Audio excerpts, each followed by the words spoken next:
ಪ್ರಸಾದನ ದೇವರಿಂದ ಮುಚ್ಚಿಡ್ಬೋದು ರಾಣಿ, ವಿಷಾದನಲ್ಲ. ನೀನು ಸುಮ್ಮನೆ ನನ್ನ ಮಾತು ಕೇಳು ಬಾ.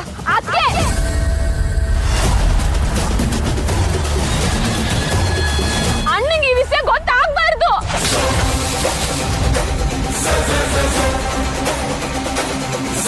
ಯಾಕೆ ಹೇಳ್ಬಾರ್ದು ರಾಣಿ, ಯಾಕೆ ಹೇಳ್ಬಾರ್ದು? ನಾವು ಇವ್ರ ಮನೇಲಿದ್ದೀವಿ ಅಂತ ಹೆದರ್ಕೊಂಡು ಕೂತ್ಕೊಳ್ಳೋ ಅವಶ್ಯಕತೆ ಇಲ್ಲ. ನಮ್ಮ ಜೊತೆ ಇರೋದು ನಿಮ್ಮ ಅಣ್ಣ, ಅಂದ್ರೆ ನನ್ನ ಗಂಡ. ಅವ್ರನ್ನ ಹಿಡ್ದಾಕೋ ಶಕ್ತಿ ಯಾರಿಗೂ ಇಲ್ಲ ರಾಣಿ. ಅಕ್ಕೆ ಒಂದು ನಿಮಿಷ.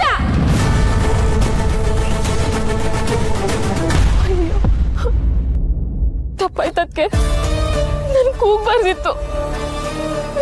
ತಪ್ಪಾಯ್ತಕ್ಕೆ ಅದೇ ನಾನು ಏನ್ ಮಾಡ್ಲಿ? ನೀನ್ ಮಾತಿ ಕೇಳ್ತಿಲ್ವಲ್ಲ ಅತ್ಗೆ. ಸಮಾಧಾನ ಮಾಡ್ಕೋಬೇಕಾಗಿರೋದು ನಾನಲ್ಲ, ನೀನತ್ಗೆ. ರಾಣಿ ರಾಣಿ, ದಯವಿಟ್ಟು ನಿನ್ ಕಣ್ಣೀರು ಹಾಕ್ಬೇಡ. ನಿನ್ ಕಣ್ಣೀರು ಹಾಕಿದ್ರೆ ನೋಡಿ ತಕ್ಕೊಳ್ಳೋ ಶಕ್ತಿ ನನಗಿಲ್ಲ ರಾಣಿ. ಇಂದೇ ಡೌನ್ಲೋಡ್ ಮಾಡಿ ಮತ್ತು ನಿಮ್ಮ ನೆಚ್ಚಿನ ಶೋಗಳನ್ನು ಆನಂದಿಸಿ.